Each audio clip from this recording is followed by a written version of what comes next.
प्रेरित पौलुस की इफिसियों के नाम पत्री अध्याय 6 वचन 10 और 11 मैं पढ़ रही हूँ, ध्यान देकर सुनो। इसलिए प्रभु में और उसकी शक्ति के प्रभाव में बलवंत बनो, परमेश्वर के सारे हथियार बांध लो कि तुम शैतान की युक्तियों के सामने खड़े रह सको। Hallelujah, hallelujah, hallelujah, hallelujah, hallelujah. मेरे प्यारे भाइयों और बहनों, संत पौलुस बड़ी महत्वपूर्ण सलाह हमें दे रहा है। इसलिए प्रभु में और उसकी शक्ति के प्रभाव में बलवंत बनो। सामर्थ्यशाली बनने की आज्ञा है, बलवंत बनो प्रभु में और उसके प्रभावशाली सामर्थ्य में बलवंत बनते जाओ। आगे लिखा है, ताकि हम शैतान की युक्तियों के सामने खड़े रह सके। क्यों हमें बलवंत बनना है, इसकी वजह आगे दी है। परमेश्वर के सारे हथियार बांध लो। हमें परमेश्वर के हथियार बांधना है, अर्थात आत्मिक हथियारों को धारण करना है। वजह यह है कि कोई तो हमारा ऐसा दुश्मन है जो दिन रात हमारे खिलाफ अलग अलग युक्तियां बनाते रहता है। हमें उसका सामना करना है, खड़े रहना है, गिरना नहीं है। Hallelujah, hallelujah, hallelujah. जो हमारा दुश्मन है, बैरी है, जो दिन रात हमारे खिलाफ कुछ न कुछ युक्तियां बनाते रहता है, हमारे खिलाफ कुछ न कुछ योजनाएं बनाते रहता है और हमें गिराने के लिए दिन रात कोशिश करता है, वो परमेश्वर का भी विरोधी है, शैतान, जो दिन रात हमारे पीछे पड़ा रहता है। और इसीलिए हमें दुर्बल नहीं रहना है, कमज़ोर नहीं रहना है, परंतु हमें परमेश्वर के सामर्थ्य में बढ़ते जाना है और बलवान बनना है। Hallelujah, hallelujah. मजबूत बनना है, कमज़ोर नहीं। जब एक मनुष्य अपनी ज़िंदगी में पहली बार प्रभु यीशु के पास आता है, सुसमाचार को सुनता है, विश्वास करता है, ग्रहण करता है, तब उसकी आत्मा एक नई बन जाती है। परंतु उस आत्मा में सामर्थ बढ़ने के लिए उसे कुछ करने की ज़रूरत है। पापों की क्षमा पाई, उद्धार हो गया, प्रभु में नया जन्म हो गया। अभी इस आत्मा को मजबूत बनाना है, सामर्थ्य में बढ़ना है, क्योंकि एक बार हमारा उद्धार हो गया कि वो दुष्ट शैतान हमारे खिलाफ अलग अलग युक्तियां बनाते रहता है, ताकि एक ना एक दिन हम दोबारा गिर जाए और फिर से अंधकार में लौट जाए, हमारी आत्मा प्रभु में बनी ना रहे और अनंत जीवन में ना पहुँचे। कितने सारे विश्वासी भाई बहन ऐसे होते हैं कि उन्हें लगता है कि हमने यीशु को ग्रहण किया है, पापों की क्षमा पाई है, इतना काफ़ी है। इतना काफ़ी नहीं है। ये तो बस अपने स्कूल में या पाठशाला में प्रवेश किया है। अभी आपको और भी आगे बढ़ना है और सामर्थ्यशाली होना है। Hallelujah, hallelujah, hallelujah, hallelujah. बच्चा जब छोटा रहता है, माँ उसकी सुधि लेती है, उसको संभालती है। जैसे जैसे वो बड़ा होते जाता है, वो अपने आप को संभालना जानता है। ऐसा नहीं होता कि 10वीं में बेटा पढ़ रहा है और माँ उसको स्कूल में लेकर जा रही है, उसके पास बैठ रही है, पूरा स्कूल का समय माँ उसके साथ रहती है, फिर उसको स्कूल में लेकर आती है। ये तब होता था जब वो 1 महीने का था, 1 साल का था। अभी वो 14-15 साल का हो गया। अभी वो अकेले साइकिल उठाकर स्कूल में जाता है, अकेला वहाँ समय बिताता है, अकेले घर पे आता है। जो माँ दिन रात उसको देखा करती थी, सुधि लेती थी, संभालती थी, वो इतने सारे समय में कहाँ रहती है? अपने घर में। मतलब क्या हो गया? मतलब वो बेटा अपने आप को संभालने लगा। ये दैहिक शारीरिक जीवन की बात है। आत्मिक जीवन में भी ऐसा ही होना चाहिए। जब हमने नया नया प्रभु पे विश्वास किया, आप किसी के पास जाते हो, बोलते हो भाई मेरे लिए प्रार्थना करो, मेरी ऐसी समस्या है, बहन मेरे लिए प्रार्थना करो, मेरी ऐसी समस्या है। आप नई नई प्रार्थना में आ रहे हो, आप हमारे भाई बहन के पास जाकर उनको बताते रहेंगे मेरे लिए प्रार्थना करो, मेरे लिए प्रार्थना करो, और वे आपके लिए प्रार्थना करेंगे। परंतु ऐसा समय आना चाहिए जब आपको बार बार ये बोलने की ज़रूरत ना पड़े मेरे लिए प्रार्थना करो, परंतु आप ऐसे लोग बनने चाहिए कि कोई तो आपको बताए हमारे लिए प्रार्थना करो, और आप कहोगे हाँ मैं आपके लिए प्रार्थना करूंगा और प्रभु काम करेगा। और आप आपके घर में आकर घुटना टेकोगे, उस व्यक्ति के लिए प्रार्थना करोगे, आप आपके घर में प्रार्थना करोगे और परमेश्वर का सामर्थ उसके जीवन में काम करेगा। एक समय था जब आप प्रार्थना घर में आने के बाद बार बार बोलते थे आज मेरे सर में दर्द है, आज मेरे पैर में दर्द है। और कई भाई बहनें ऐसे भी होते हैं जो एक लाइन में आशीर्वाद लेने के बाद दूसरे लाइन में भी खड़े होते हैं। उनको लगता है अलग अलग भाई बहनों से आशीर्वाद लेने के बाद बड़ा फ़ायदा हो जाएगा।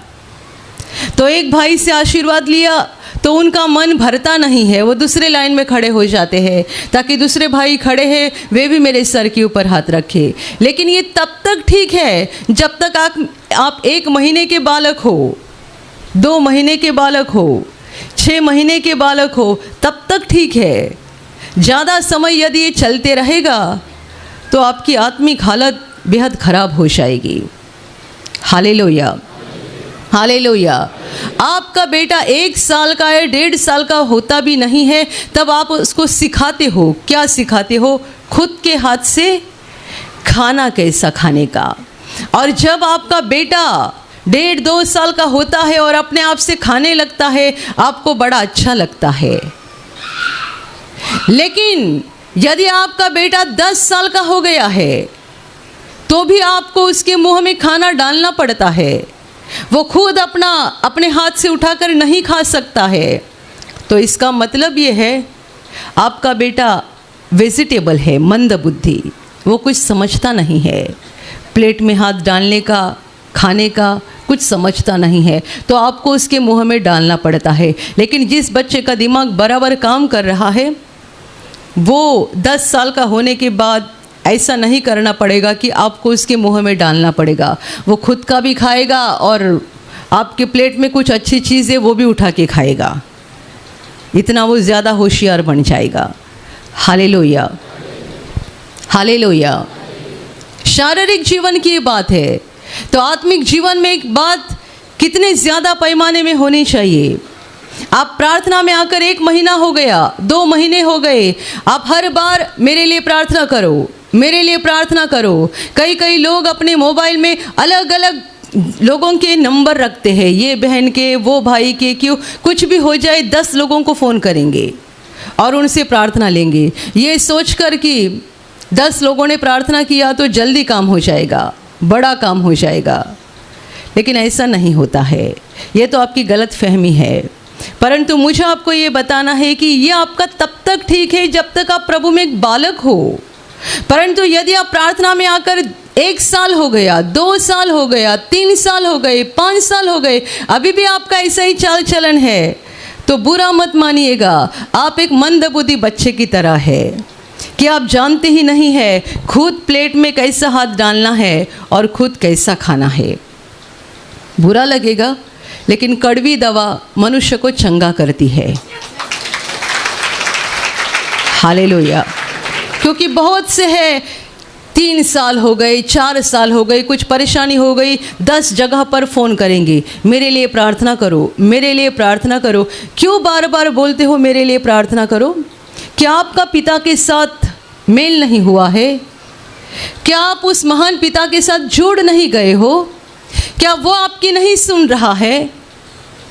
जब तक आपकी समझ में अच्छे से नहीं आ रहा था तब तक आप दूसरों को बोलते थे मेरे लिए प्रार्थना करो, वो अलग बात है। लेकिन यदि आप इतना लंबा समय प्रभु में सफ़र कर रहे हो, विश्वास का सफ़र कर रहे हो, तो इसमें आपको पता होना चाहिए मेरा परमेश्वर मुझसे प्रेम करता है। ये केवल गाने की बात नहीं, आप गाना गाते हो बड़ा नाचते नाचते, मेरा प्रभु मुझसे प्रेम करता, मेरा दिल उससे भर जाता, पेट में दुखने लगा तो किसी को फ़ोन लगाते मेरे लिए प्रार्थना करो। लेकिन गाना का क्या गाया, मेरा प्रभु मुझसे प्रेम करता। तो प्रभु तुमसे व्यक्तिगत प्रेम करता है। तो जब घुटने में दर्द होता है, पेट में दर्द होता है, सर में दर्द होता है, प्रभु के सामने आ जाओ, खुद मांगो। प्रभु के साथ आपका रिश्ता आपने बनाया है कि नहीं बनाया है? यदि नहीं बनाया है तो बार बार आपको वेंटिलेटर की ज़रूरत पड़ेगी।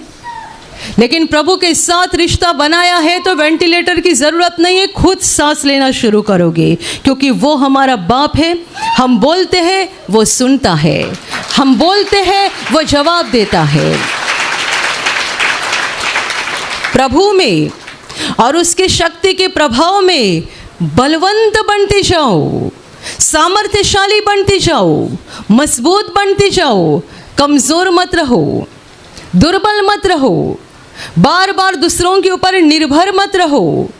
मेरे कहने का मतलब ये नहीं है कि आपको यदि प्रभु में 5 साल हो गए हैं या 10 साल हो गए हैं तो आप हमें मत बताओ कि मेरे लिए प्रार्थना करो। मुझे ये नहीं कहना है।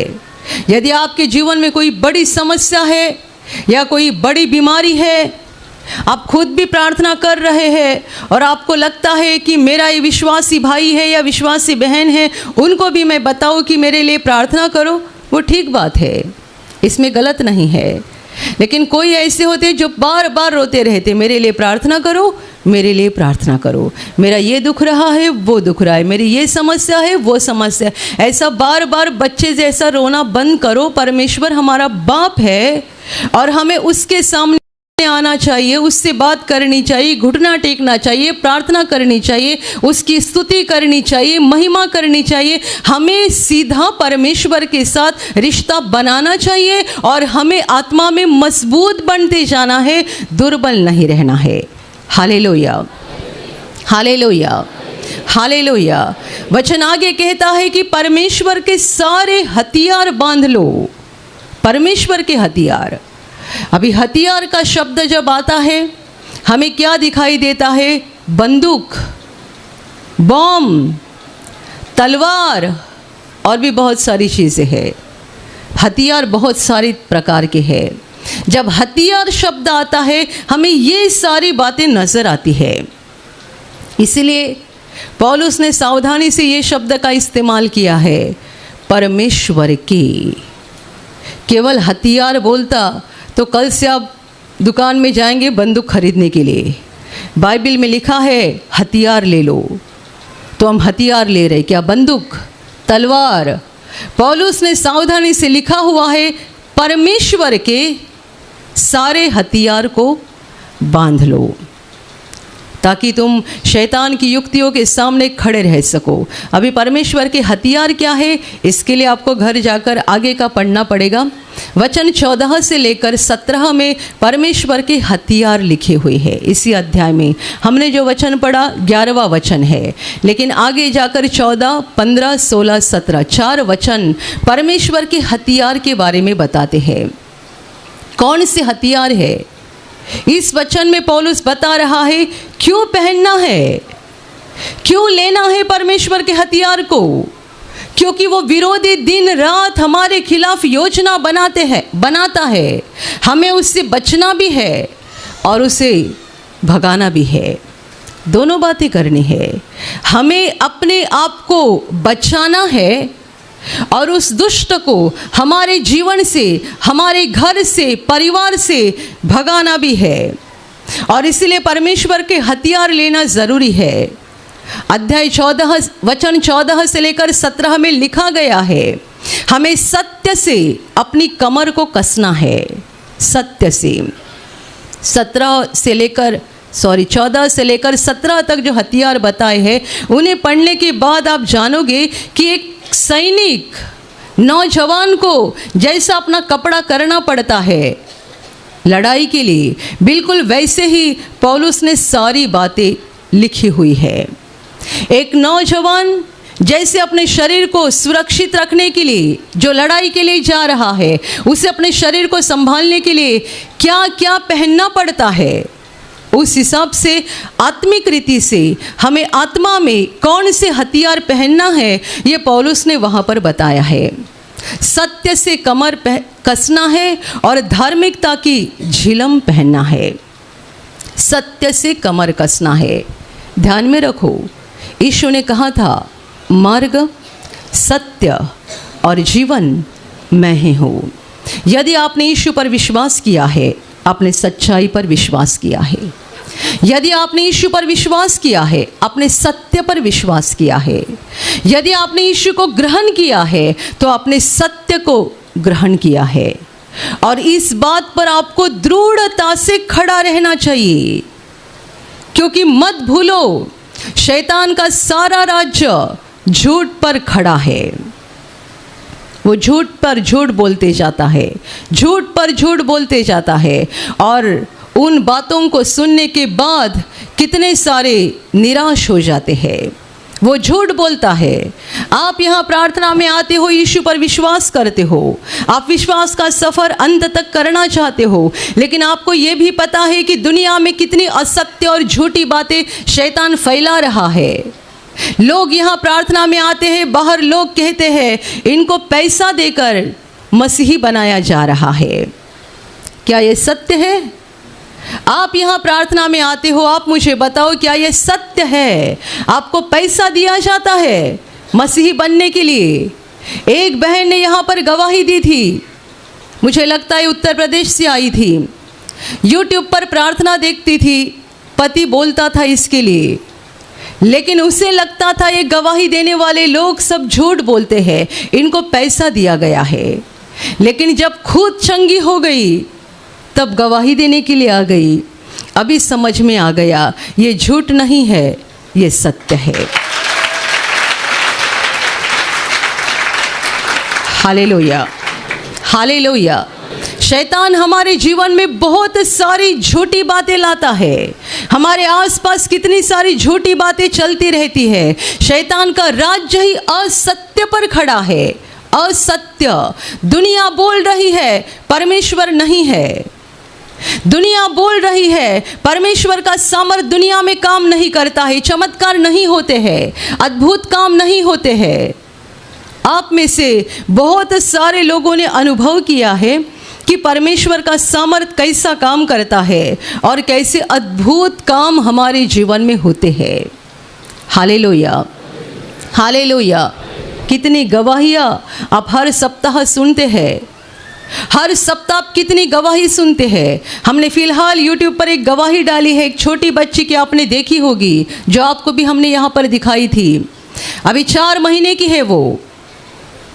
2 महीने तक, जन्म से लेकर 2 महीने तक लगातार उल्टियाँ कर रही थी। शरीर सूख गया था, बचने की कोई उम्मीद नहीं थी, एक कंगाल की तरह दिखाई देती थी। उसको प्रार्थना में लाया गया, निवासी शिविर में लाया गया। हम उसको शिविर में रखने के लिए भी तैयार नहीं थे, क्योंकि ऐसी दिख रही थी कि कभी भी ख़त्म हो सकती है। एक कंकाल दिख रहा था बस। और प्रभु ने कितना बड़ा अनुग्रह किया और उसको एक सुंदर शरीर देकर आशीषित किया।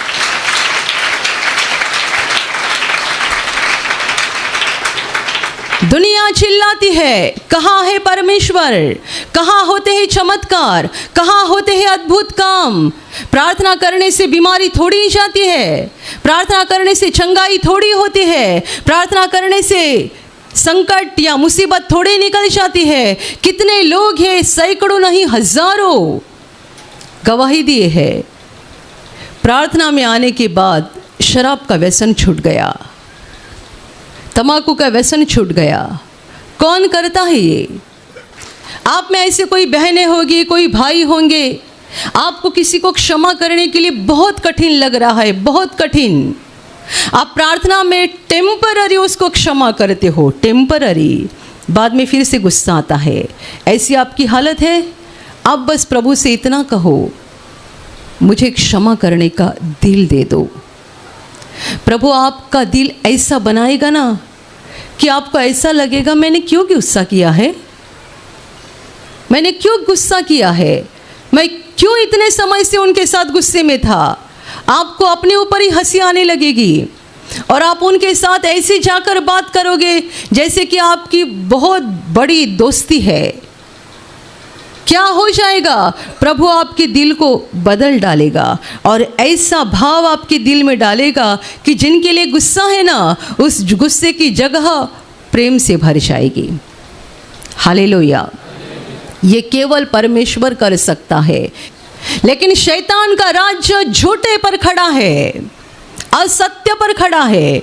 इसलिए तो यीशु ने कहा था वो झूठा है और झूठ का बाप है। शैतान झूठा है और झूठ का बाप है। इसलिए परमेश्वर का ये हथियार बहुत भारी है।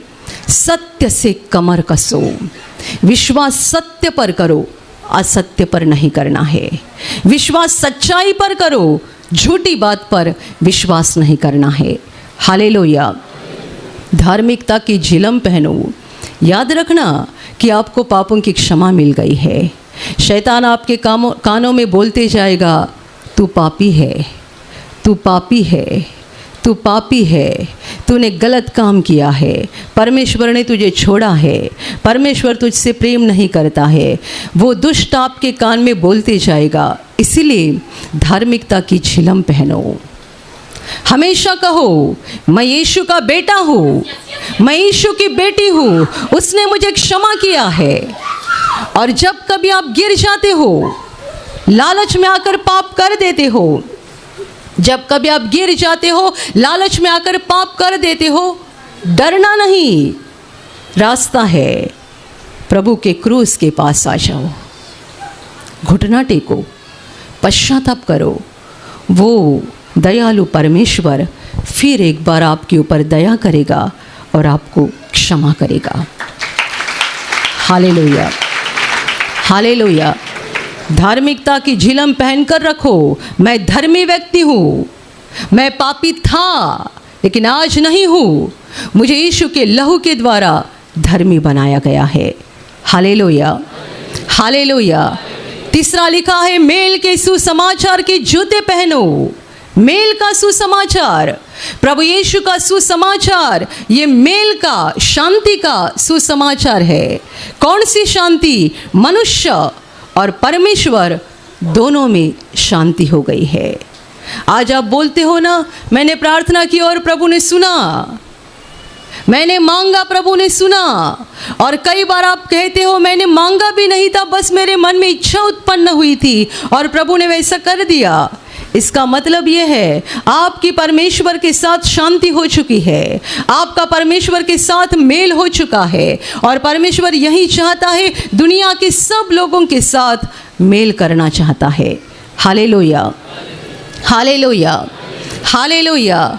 और इसीलिए हमारा ये फ़र्ज़ भी है कि हमें दूसरों को भी ये मेल का सुसमाचार पहुंचाना है। परमेश्वर के साथ मेल करो, परमेश्वर के साथ मेल करो, परमेश्वर के साथ शांति करो, क्योंकि परमेश्वर के साथ शांति करोगे, मेल करोगे तो आपके जीवन में आशीषों का बहना शुरू हो जाएगा, अनुग्रह का बहना शुरू हो जाएगा। मेरे प्यारे भाइयों और बहनों, ये भी एक परमेश्वर का हथियार है, जूते के समान हमें उसे पहनना है। एक किसान बिना जूते पहने काम कर सकता है खेती में, लेकिन सैनिक बिना जूते पहने लड़ाई के लिए नहीं जा सकता है। हम यीशु के नौजवान हैं, हम सैनिक हैं और इसीलिए हमारे पाँव में ये जूते होना ज़रूरी है। Hallelujah, hallelujah. चौथा लिखा है बहुत भारी हथियार, विश्वास की ढाल लेकर खड़े रहो।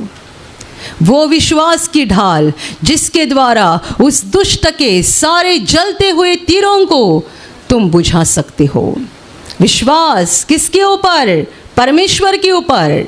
भरोसा परमेश्वर के ऊपर। वो दुष्ट हमें निराश करने की बहुत कोशिश करता है, निराशा की खाई में डालता है, हमारे अंदर डर पैदा करता है, कई बार बीमारी का नाम सुनते ही डर जाते हैं, छोटी सी गांठ देखते हैं डर जाते हैं, बदन पे छोटा सा दाग देखते हैं डर जाते हैं, यहाँ तक कि एक सफ़ेद बाल भी दिखा तो भी डर जाते हैं। एक बाल सफ़ेद दिखा तो लगता है अभी सारे के सारे बाल सफ़ेद हो जाएंगे। डर, निराशा मनुष्य के जीवन में कितनी भरी हुई है, और जो लोगों ने यीशु को ग्रहण किया है उनके जीवन में डर लाने के लिए और उनको निराश करने के लिए दिन रात वो दुष्ट कोशिश करता है। लेकिन उसके जो सारे जलते तीर है, ये जलते तीर जिसको लगते हैं वो ख़त्म हो जाता है, लेकिन वो हमें लगने नहीं चाहिए। इसीलिए हमें ढाल लेकर खड़ा रहना है, विश्वास की ढाल। आपके शरीर में कोई बड़ी बीमारी आ रही है, ऐसा आपको लग रहा है और शैतान आपको डरा रहा है, ख़त्म हो गया, ख़त्म हो गया, ख़त्म हो गई, अभी तुझे कोई नहीं बचा सकता है। विश्वास की ढाल लेकर खड़े रहो, मेरा यहोवा मुझे चंगा करने वाला यहोवा है।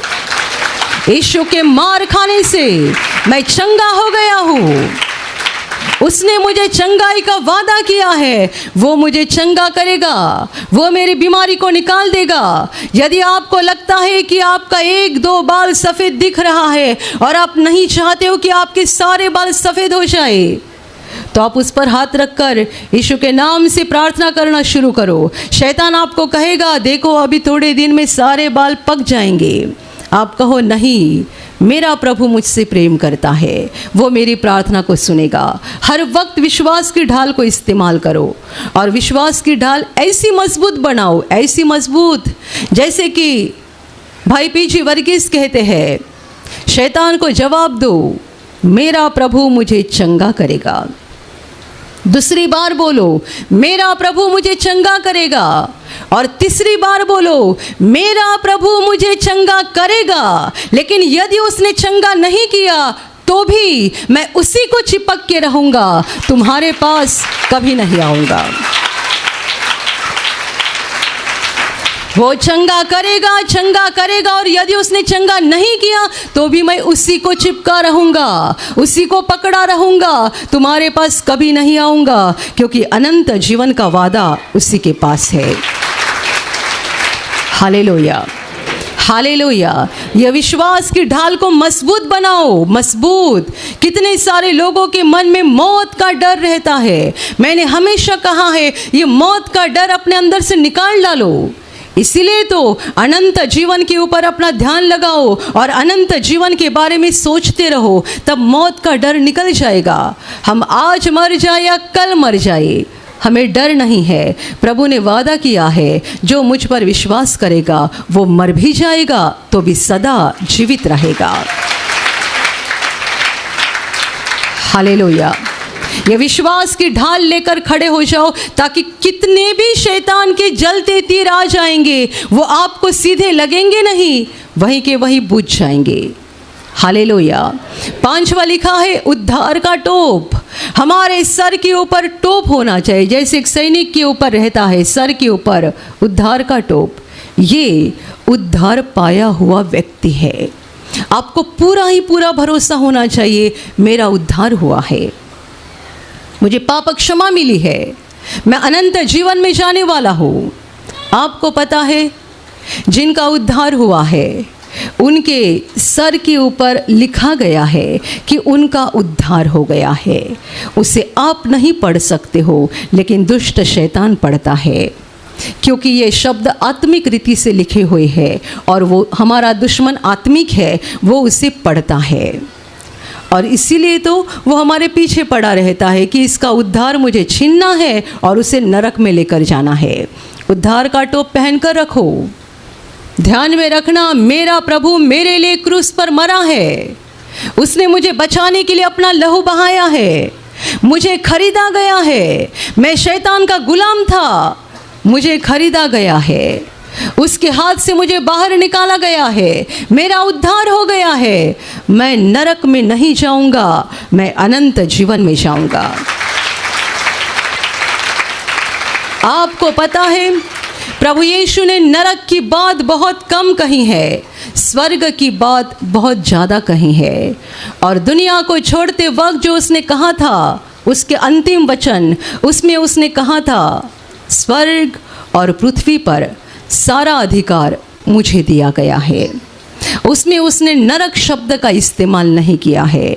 स्वर्ग और पृथ्वी पर सारा अधिकार मुझे दिया गया है, इसका मतलब उसे ये कहना था डरो मत, तुम्हें कुछ समय तक धरती पर रहना है, धरती पर सारा अधिकार मेरा है। और धरती का जीवन खत्म होने के बाद तुम्हें स्वर्ग में आना है, वहाँ भी पूरा ही पूरा मेरा अधिकार है। नरक की बात नहीं है, क्योंकि प्रभु के लोगों के लिए नरक नहीं है। जिनका उद्धार हो गया है उनके लिए नरक नहीं है। कई सारे लोगों को नरक का सिनेमा देखना बड़ा अच्छा लगता है। क्या आप भी ऐसा करते हो? नरक की बातें सुनना, नरक की किताबें पढ़ना, नरक के वीडियोस देखना, ये मूर्खता छोड़ दो। आपका उद्धार हो गया है। जिस गांव में हमें जाना नहीं है उसका पता क्यों पूछे? जिस गांव में जाना ही नहीं है उसका एड्रेस इतना ध्यान लगाकर क्यों देख रहे हो? नरक के बारे में जो भी वीडियो है या जो भी किताबें हैं उसे पढ़ो मत। बाइबल कहती है हमारा स्वदेश स्वर्ग पर है। हम स्वर्ग के नागरिक हैं, और यदि हम स्वर्ग के नागरिक हैं तो हम अपने ध्यान को वहीं पर लगाए रखें। Hallelujah, hallelujah, hallelujah. उद्धार का टोप पहनो।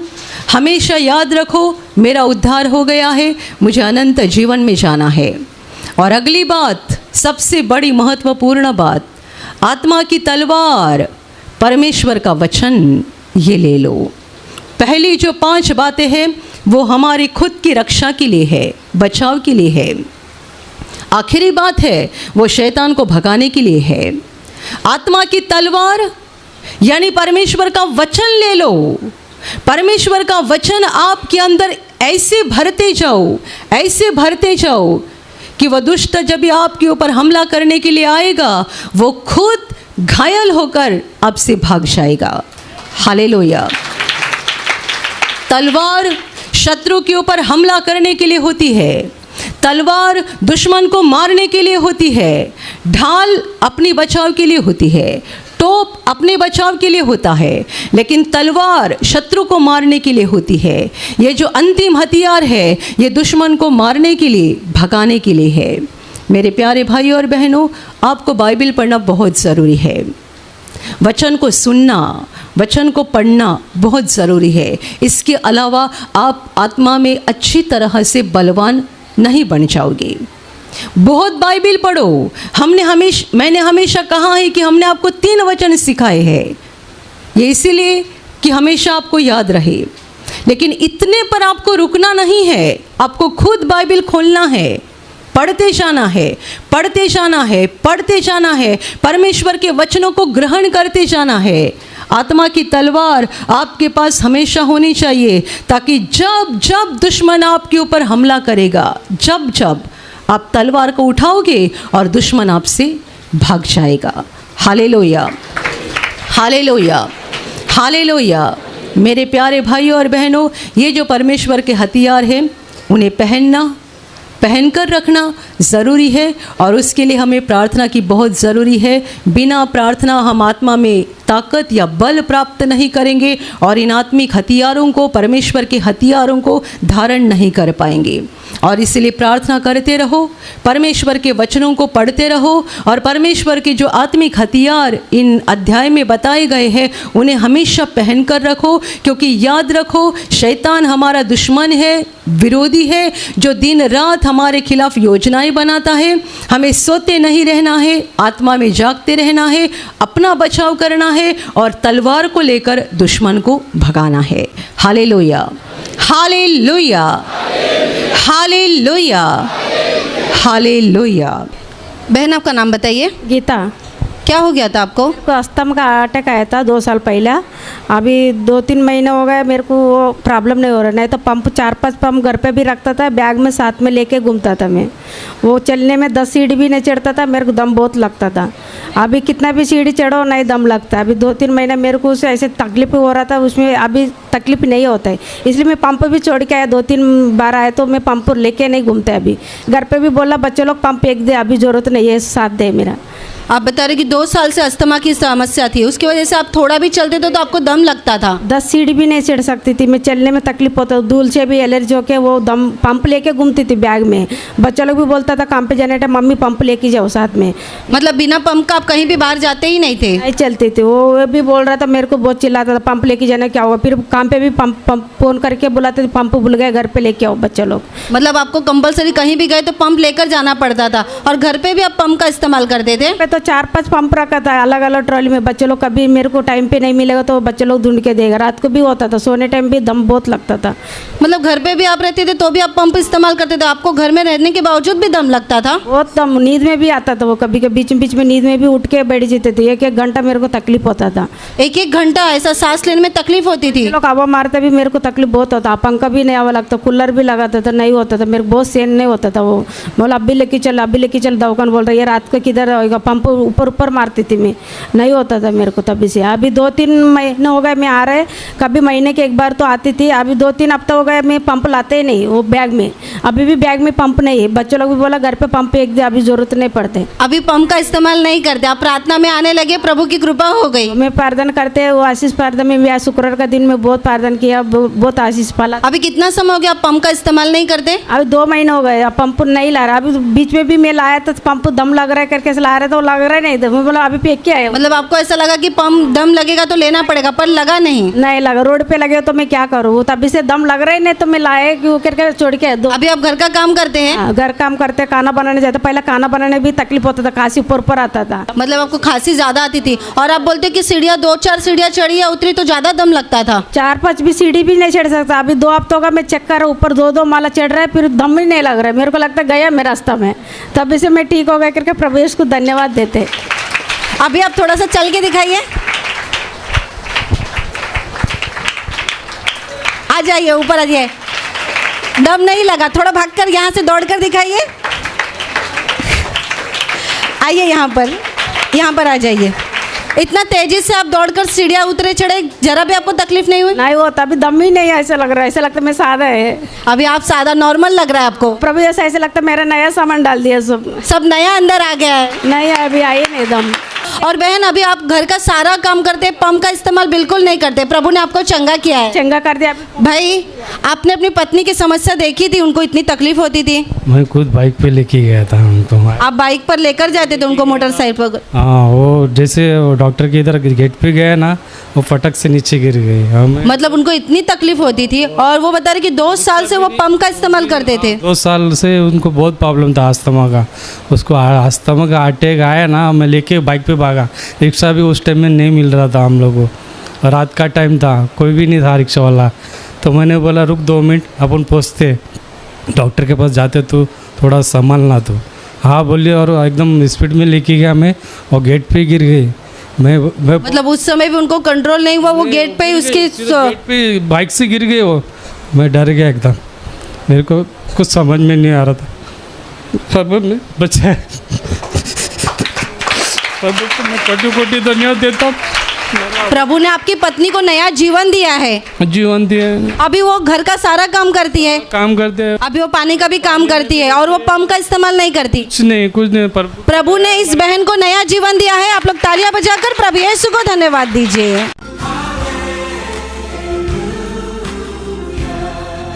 ये बहन का नाम कोमल है। इनकी लड़की को कुछ दिन पहले अचानक से पेट में दर्द शुरू हुआ, और दर्द बढ़ने के बाद इन्होंने यहाँ के एक भाई से उससे आशीष लिया और आशीषित पानी इसको पिलाया। उसके द्वारा प्रभु की महान दया उसकी लड़की पर हो गई और पेट का दर्द निकल गया। इसके अलावा ये बहन बताती है कि इन्होंने 2 साल पहले खुद का घर लिया था, और घर लेने के बाद ही इनको ऐसी समस्या शुरू हो गई कि जब रात में सोती थी तो इनको बुरे बुरे सपने आते थे। इनको समझ में नहीं आता, जब ये आँख भी बंद करती थी तो भी इनको बुरे बुरे सपने आना शुरू हो गए थे। ये समस्या चलती रही लगातार 4 से 5 महीने तक ये समस्या चलती रही। इस समस्या के लिए इन्होंने प्रभु से प्रार्थना करना शुरू किया, खुद भी प्रार्थना करने लगे और बाइबल हाथ में लेके प्रभु को पुकारने लगी। उसके द्वारा प्रभु की महान दया इनके ऊपर हो गई। अभी 1 साल हो गया है, वो बुरे सपने आना बंद हो गया है। इस 4 से 5 महीने की समस्या से प्रभु यीशु ने इनको छुटकारा दिया है। इसलिए आप सब लोग जोर से ताली बजाकर प्रभु यीशु को धन्यवाद दीजिए।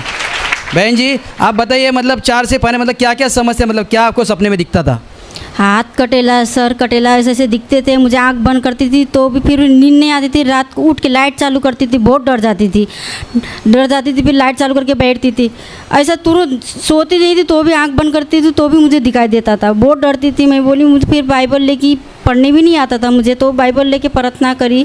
जैसा मुझे ऐसा दिखता था, रात को उठ के प्रार्थना करी। फिर ऐसा में प्रभु यीशु मुझे ऐसा क्यों दिखाई देता है, मुझे प्रभु यीशु ये सब निकालो बोल के बोली। ऐसा तो कुछ बोलने नहीं आता, बस ये सब बोली। तो 2-4 में जब भी मुझे दिखता था 2-3 दिन मैं करी। फिर उस तब से अभी 1 साल हो गया, अभी तक मुझे नहीं आता है। इसके लिए प्रभु यीशु को धन्यवाद। अभी 1 साल हो गया, आपको वो दुष्ट आत्मा तकलीफ नहीं देती? नहीं, अब एक दिन में भी नहीं देखती, रात में भी नहीं? नहीं, तो दिन में भी मैं थोड़ा ऐसा आंख बंद करूँ तो मुझे ऐसे ये सब दिखते थे, सर कटेला, हाथ कटेला, ऐसा ये सब दिखते थे।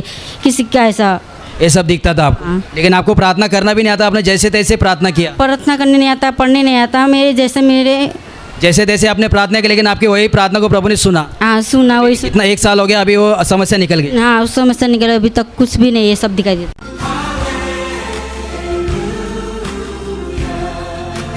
और अभी प्रार्थना करने का समय है।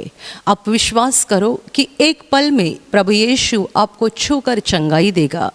एक पल में वो आपके जीवन का दुख निकाल देगा और आपके आंसुओं को खुशी में बदल देगा, क्योंकि उसके लिए असंभव कुछ नहीं है, अनहोनी बात एक भी नहीं है। प्रभु यीशु आज भी जिंदा है। 2000 वर्ष पहले वो शरीर रूप में धरती पर था, आज शरीर रूप में नहीं बल्कि आत्मा के रूप में है।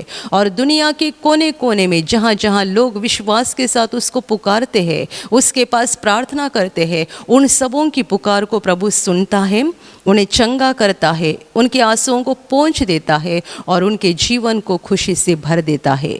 आप भी इसी विश्वास के साथ आपके बीमार भाग पर हाथ रखो, और यदि वहाँ हाथ नहीं रख सकते हैं तो अपने सीने पर हाथ रखो। प्रभु यीशु के नाम से इसी क्षण आपके शरीर की सारी बीमारियां निकल जाए। यीशु के नाम से आपके जीवन का सारा दुख निकल जाए। शैतान का हर एक काम आपके जीवन से और आपके परिवार से पूरी तरह से नष्ट हो जाए। यीशु के नाम से, प्रभु यीशु के नाम से शैतान का सारा काम आपके जीवन से नष्ट हो जाए। सारी दुष्ट आत्माओं को प्रभु यीशु के नाम से मैं आज्ञा दे रही हूँ, इसी क्षण इन्हें छोड़कर निकल जाओ और वापस उनमें नहीं आना। इसी क्षण प्रभु का महान सामर्थ्य आपके ऊपर आ जाए। प्रभु का महान सामर्थ्य आपके ऊपर आ जाए। प्रभु का महान सामर्थ्य आपके ऊपर आ जाए। इसी घड़ी पवित्र आत्मा की खुशी आपके दिल में आ जाए, पवित्र आत्मा की शांति आपके दिल में आ जाए और आपका जीवन स्वर्ग की रोशनी से भर जाए। आमीन।